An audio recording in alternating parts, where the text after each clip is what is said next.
오늘 본 말씀을 통해서 이 말의 온도차, 말의 온도차라는 제목으로 하나님의 말씀 증거하겠습니다.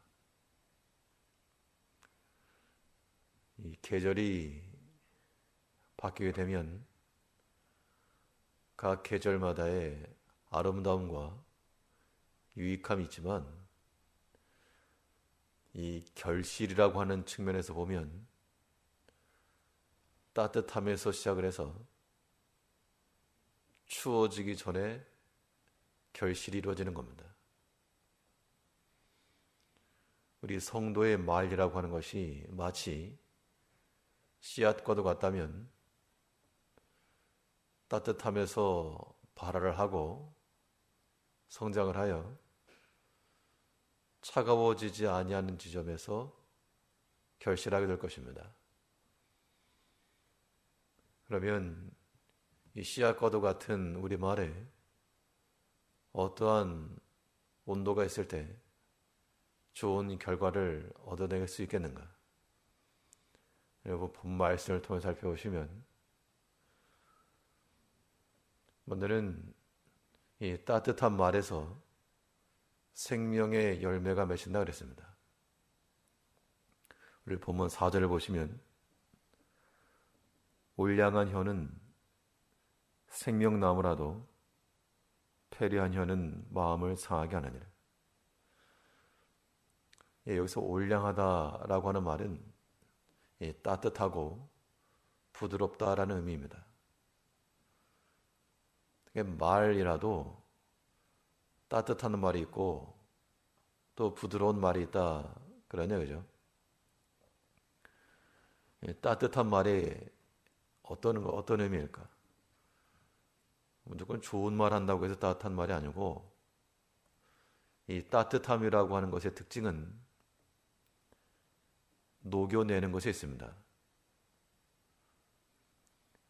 우리가 말하기도 하고 또 듣기도 할 것인데 그 말을 따뜻하게 처리할 줄 아는 사람은 다 녹여내는 겁니다. 우리가 이 녹는 물질을 가리켜 용질이라 말하고 녹이는 물질을 용매라고 말하는데요. 그 차이가 무엇인가 하면 어느 것이 더 많은가 하는 겁니다. 양을 가지고 이것이 용질이냐 용매냐 구분하게 되는데, 이 넉넉한 따뜻한 물에다가 이 커피 한 스푼을 넣고 잘 섞으면 이 커피 가루가 녹으니까 마실 수 있는 따뜻한 음료가 됩니다. 그런데 커피 한 봉지 속에 물 몇 방울 넣게 되면 이거는 반죽이 되는 겁니다. 우리가 따뜻함이라고 하는 말은 우리의 언어 속에서도 녹여낼 수가 있고 우리가 듣는 말 속에서도 그걸 녹여내야 됩니다. 분명 사람은 듣고 싶은 말이 있고 또 듣고 싶지 않은 말이 있겠습니다. 그럴 때 이 성도의 지혜라 함은 그 말로써 생명의 열매를 결실할 줄 아는 자는 그것을 따뜻하게 만드는 겁니다. 냉동실에 얼려있던 그런 뭉쳐져 있는 그런 음식이라도 온도를 높이고 또 따뜻하게 해주면 먹기에 좋은 그런 상태로 바뀌게 됩니다. 차가운 거 그대로 먹으려고 하니까 먹지도 못하고 그런 것이지만, 우리가 이 마음 속에서 듣는 것이나 말하는 것이나 다 따뜻함으로 바꿔 나아갈 때 거기에서 생명의 열매가 결실한다. 그럼 따뜻하게 하는 방식이 무엇일까? 성경은 말하기를 우리의 이 말의 행실에 있어서 어떤 말이든 소금으로 고르게 함과 같이 은혜로 고르게 하라 라고 말하고 있습니다. 그러니까 우리가 말할 때에도 하나님의 은혜를 생각하고 그 은혜의 관점에서 말하게 되면 그게 녹이는 말이 되고,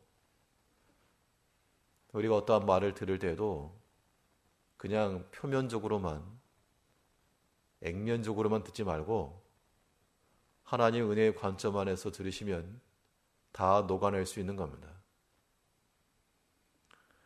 사람의 말이라고 하는 것은 때로 뭉쳐진 음식과도 같이 소화시키기 곤란한 그런 게 있기 마련이지만,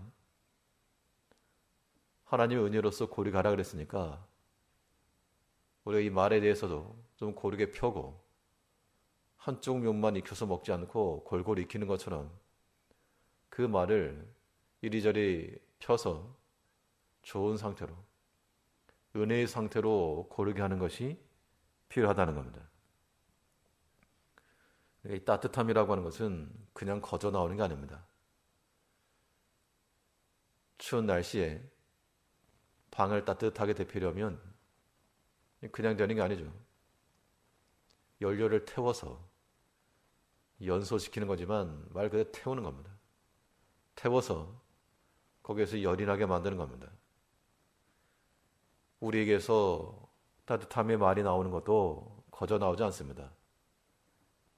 왜냐하면 말하는 입장에서는, 또 듣는 입장에서는 여러 가지 일들이 있고 문제가 있기 때문에 말이 나오는 겁니다. 그래도 생명의 열매는 올량한 혀에서 맺히는 겁니다. 이제 우리가 모든 말 속에 있어서 생명이 맺힐 수 있도록, 그러니까 우리는 이걸 생각하셔야 되는데, 자녀들을 생각해 보면 합니다. 부모님들이 바른 말을 하고 또 좋은 말을 하고 필요한 말을 해도 이 자녀들이 듣지 않으면 무슨 소용이겠습니까? 그러면 이 자식들의 문제인가? 1차적으로는 그러하겠지만 혹여라도 이 부모의 언어가 자녀들을 노엽게 하거나 받아들이지 못할 그 용기에 담았다 그러면 이 부모도 문제가 있는 것이죠. 사랑에 담아서 하는 말은 비록 책찍질이라도 그것은 교훈의 말이 될 수가 있고, 아무리 논리적인 말이라 해도 사랑의 마음이 없으면 그것은 소화시키기 어려운 그러한 게 되는 겁니다.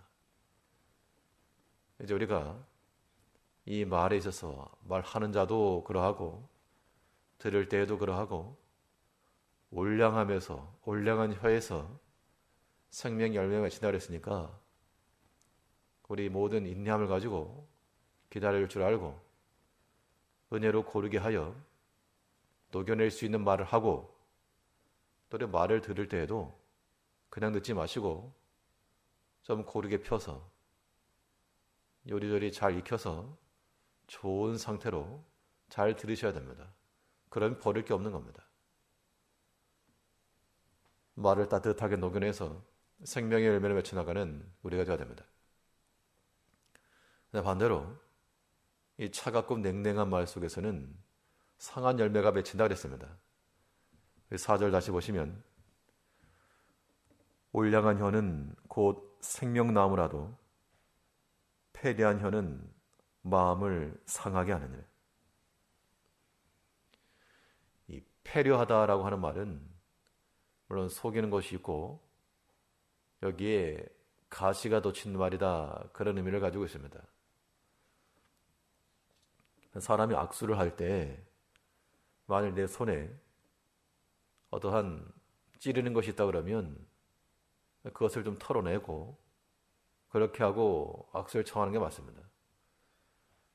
당연히 사랑하는 사람과의 그런 관계에서는 그걸 조심하고 마치 손톱을 깎아내는 것처럼 이 가시들을 뽑아내고 말할 것이지만, 이 원수에게는 그렇지 않을 수 있습니다. 그런데 이 패류한 말이, 가시 돋친 그런 말들이 다른 사람만을 찌르지 않고 그 찌르는 말이 자신에게 돌아오는 것을 유념하셔야 됩니다. 믿지 않는 세계에서도 그래서 말은 조심하고 또 말 안 대로 되니까 좋은 말 해라. 그런 말도 있죠. 서로 물고 먹으면 피차 멸망할까 조심하라 그랬습니다. 그러니까 내가 깨물었다고 해서 이긴 게 아니고 그 깨물어서 흘린 피가 자신에게도 묻는 겁니다.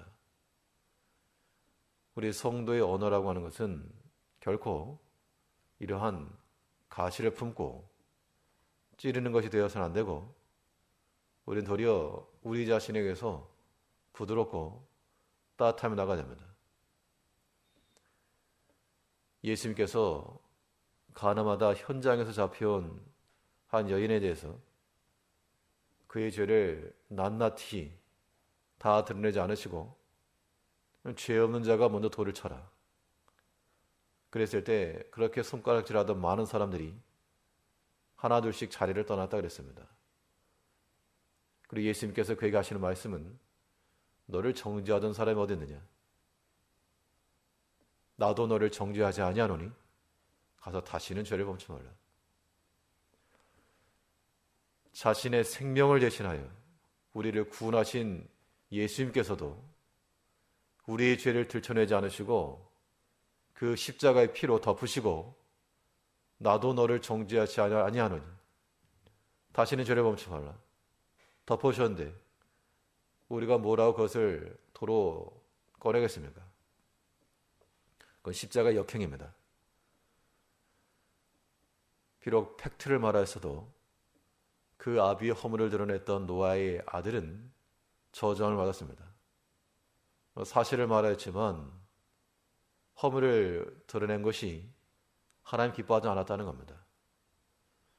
우리는 모든 것을 하나님께 맡기고 하나님께 심판하실 바는 심판하시고 벌할 자는 벌하실 것인데 우리의 모든 언어 속에는 차가움이 아닌 따뜻함과 부드러움으로 녹여내는 게 되어야 됩니다.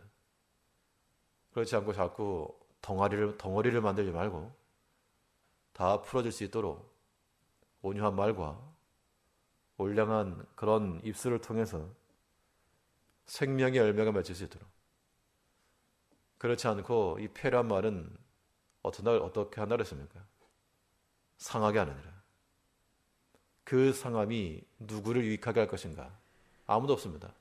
자기도 손해, 다른 사람도 손해입니다.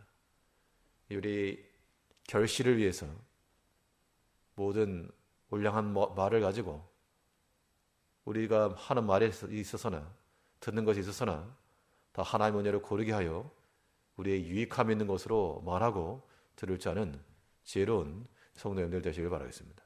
기도하겠습니다.